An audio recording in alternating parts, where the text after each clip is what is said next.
kuliah Business Project, yaitu Scaling Up. Ini akan mengarahkan mahasiswa terkait proses pengembangan skala bisnis yang telah ada agar semakin bertumbuh secara berkelanjutan dengan membangun hubungan yang luas, baik dengan relasi, mitra, dan dengan konsumen yang ada. Pada kesempatan kali ini, saya, Karisma Usin Makaba, akan menyampaikan beberapa strategi dan tools yang teman-teman semua bisa implementasikan dalam bisnis yang telah kalian miliki ataupun mungkin yang teman-teman sudah miliki di luar kampus. Indonesia merupakan negara kelima tertinggi dengan jumlah startup di dunia, setelah beberapa negara seperti Amerika, India, Inggris, dan Kanada. Hal ini dikutip dari database startup tahun 2018 dan hingga sampai tahun ini dipastikan terus akan bertambah seiring perubahan perilaku konsumen akibat berbagai faktor internal dan juga eksternal. Fontinel tahun 2020 mendefinisikan bahwa startup merupakan usaha wirausahawan yang mencari dukungan kewirausahaan yang cukup untuk memulai sebuah bisnis dengan memberikan bukti yaitu berupa validasi atas konsep yang dimiliki dan mampu menentukan value yang dimiliki untuk bisa menarik para investor. Intinya startup merupakan sebuah usaha rintisan yang berskala kecil yang bertujuan untuk bertumbuh besar dan bisa scale up dengan mulai mencari berbagai pendanaan untuk kelangsungan bisnis yang dimiliki. Masalah utama yang dihadapi oleh startup sekarang ini secara berurutan yaitu dimulai dari modal, SDM, fasilitas, regulasi, dan undang-undang serta market yang akan dimasuki ataupun sudah dimasuki. Yang selanjutnya, sebelum kita melakukan scale up, yang wajib teman-teman perhatikan adalah 3 tahapan perkembangan. Seperti yang telah saya sampaikan sebelumnya bahwa sebuah startup yang berhasil adalah ketika mereka mendapatkan 3 pencapaian. Yang pertama adalah problem solution fit. Artinya apa? Di sini menunjukkan bahwa masalah yang teman-teman angkat dalam bisnisnya itu sudah sesuai dengan solusi yang teman-teman tawarkan. Inilah yang dinamakan sebagai problem solution fit. Lalu yang kedua, ada product market fit. Di sini menunjukkan bahwa produk yang teman-teman miliki dan tawarkan itu sudah berada di pasar yang tepat. Inilah yang disebut sebagai product market fit. Dan pencapaian yang ketiga yaitu business model fit atau yang kita sebut sebagai scaling up. Di fase yang ini, kita harus memenuhi 2 persyaratan sebelumnya, yaitu problem solution fit dan juga product market fit. Setelah itu baru kita bisa melakukan scale up.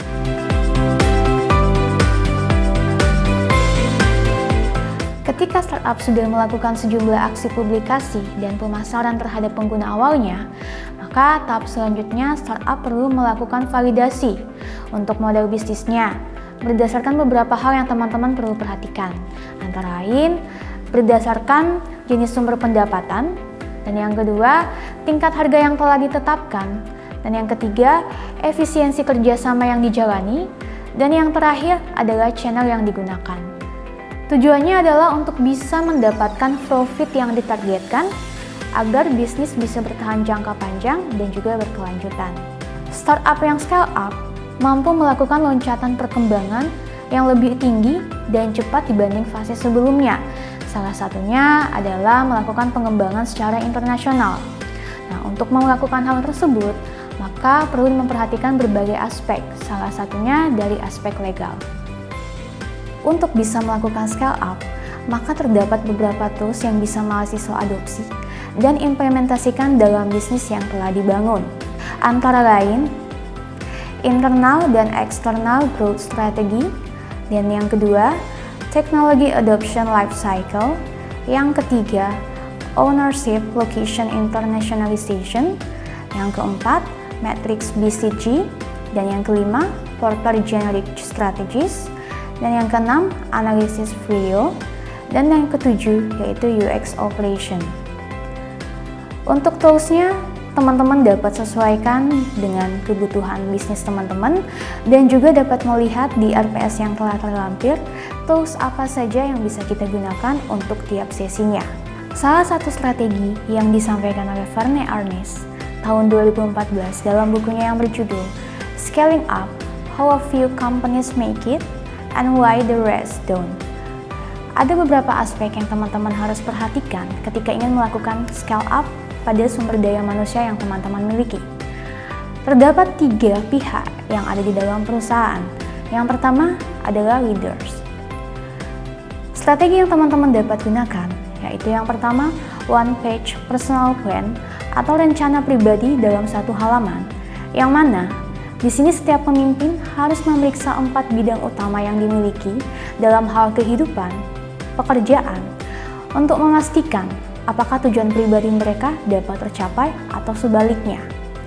Dan yang kedua, functional accountability chart atau bagian akuntabilitas fungsional. Alat ini juga disebut akan membantu leaders atau Anda sendiri dalam memetakan area fungsional utama dalam bisnis Anda untuk memastikan bahwa setiap orang itu bertanggung jawab atas setiap hal yang dikerjakan dan juga bertanggung jawab atas hasil dari pekerjaannya sendiri. Yang ketiga yaitu proses accountability chart, yang mana alat ini memetakan proses inti dalam bisnis Anda. Sekali lagi untuk memperjelas siapa yang bertanggung jawab, dan bagaimana fungsi tersebut harus diukur dalam mencapai kesuksesan. Pihak yang kedua, yaitu managers. Ada beberapa hal yang teman-teman harus perhatikan untuk mengatur ataupun meningkatkan manajer yang ada di dalam bisnis teman-teman. Yang pertama, keeping people engaged, memanfaatkan kekuatan mereka, menghilangkan hambatan terhadap kinerja, menyelaraskan pekerjaan individu dengan tujuan perusahaan, mengenali dan memberikan penghargaan kepada mereka atas kinerja yang mereka dapatkan yang sangat luar biasa itu. Yang kedua, develop people from day one, yang mana di sini buatlah rencana orientasi dalam jangka waktu 90 hari pertama. Lalu, buat rencana pelatihan dan tunjukkan juga kepada para manajer bagaimana cara mentransferkan, mengembangkan tim, dan mentransferkan keterampilan yang mereka miliki. Pihak yang ketiga, yaitu tim. Hal yang teman perlu perhatikan yang pertama, yaitu clarify roles. Tentukan tujuan pekerjaan, hasil, kompetensi. Ini lebih disebut bagaimana orang-orang yang ada di dalam perusahaan teman-teman bisa memahami tanggung jawab dan bisa bertanggung jawab untuk hasil dari kinerjanya. Yang kedua, attract the right people atau menarik orang yang tepat yang sesuai dengan pekerjaan dan budaya ataupun nilai inti yang teman-teman miliki atau bisnis teman-teman miliki. Dan yang terakhir adalah select the top candidates. Artinya di sini adalah teman-teman harus bisa memilih orang-orang yang akan bekerja sama dengan teman-teman itu sesuai dengan nilai-nilai yang teman-teman miliki, nilai inti, dan bisa digunakan untuk mencapai tujuan perusahaan. Salah satu tools yang teman-teman bisa implementasikan dan pelajari yaitu internal and external growth strategy, yang mana dari tabel yang tergambar ataupun dari gambar yang telah dilampirkan ini didapatkan dari Pearson 2012 dan juga Bhattacharya Momaya di tahun 2015.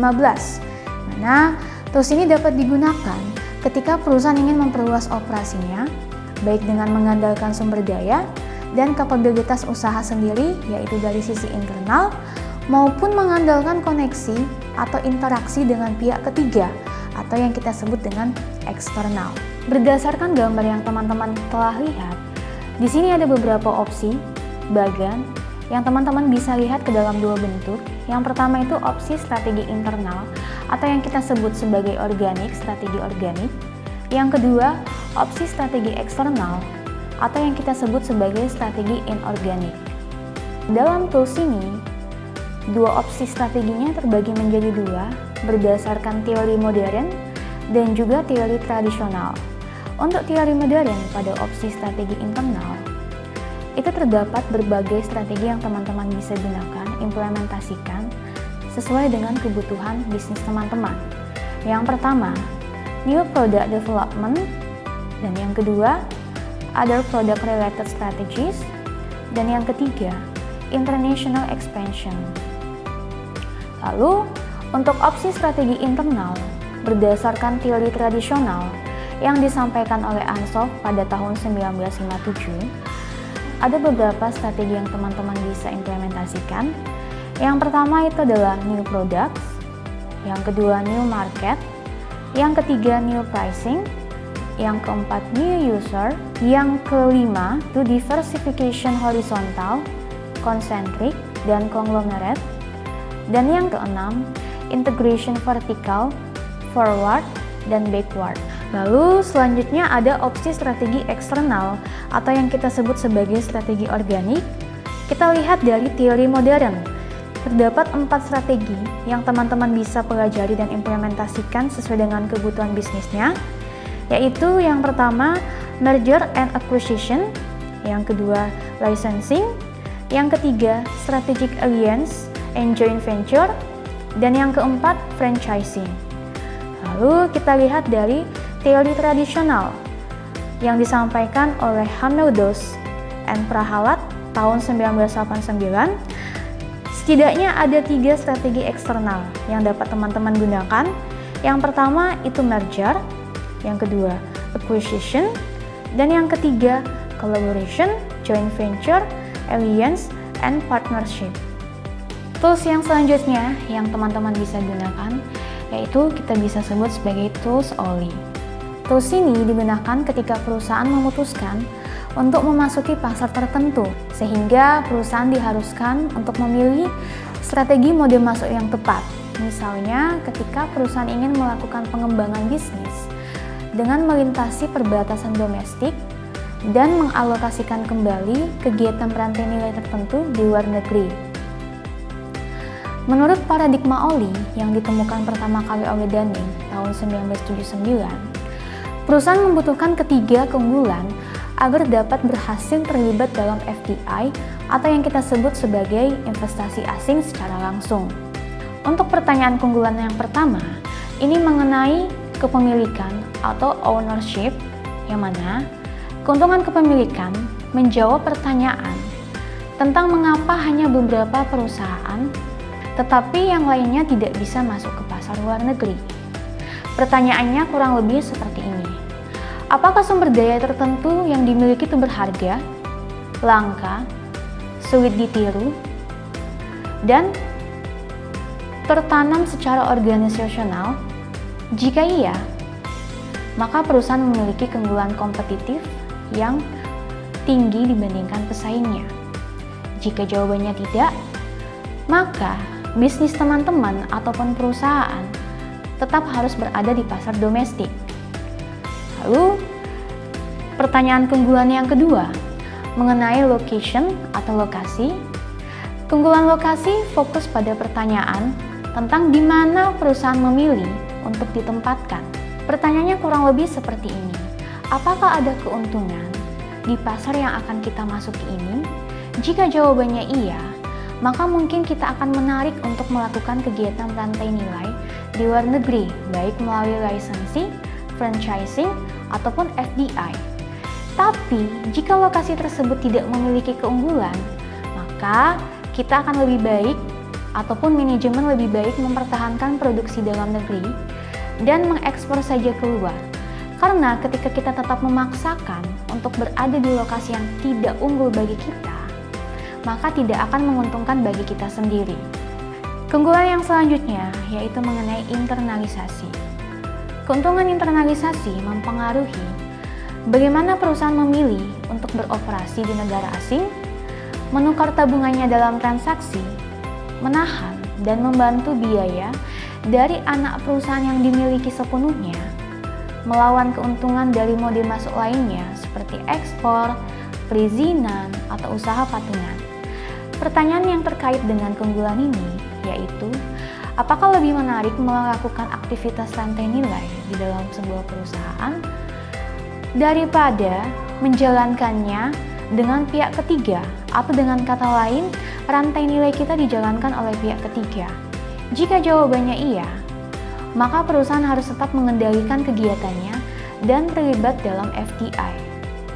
Namun jika tidak, maka manajemen mungkin ingin melisensikan desain produknya, baik itu ke perusahaan independen ataupun mungkin melakukan kerjasama dengan pihak-pihak yang bisa membantu kegiatan produksinya. Selanjutnya, setelah kita sudah membahas beberapa strategi dan juga tools, yang harus teman-teman perhatikan bahwa ketika kita ingin scale up, yang paling penting adalah kita bisa membangun jaringan bisnis kita secara luas, atau yang kita sebut dengan networking. Jaringan adalah tentang siapa yang mengenali kalian, ataupun bisnis kalian. Maka untuk itu, jika kalian ingin dikenal, mulailah untuk memperbanyak relasi, memperluas kenalan teman-teman. Tak hanya itu, dengan menjalin komunikasi baik dengan mantan klien, mantan supplier, mantan calon pelanggan kita, calon konsumen kita, itu juga merupakan salah satu bentuk bagaimana teman-teman membangun jaringan bisnis. Ada beberapa cara yang teman-teman bisa gunakan, implementasikan dalam membangun jaringan bisnis. Yang pertama, perbanyak kenalan. Bagaimana cara teman-teman bisa memperbanyak kenalan? Yaitu mulailah menghadiri kegiatan, event-event menarik seperti seminar, workshop, dan lain sebagainya. Yang kedua, kita lakukan duplikasi. Ini lebih kepada teman-teman meniru langkah maupun strategi bisnis dari perusahaan-perusahaan ataupun bisnis-bisnis yang telah sukses membangun dan memperluas jaringannya. Dan yang ketiga, mulailah menukarkan kartu nama.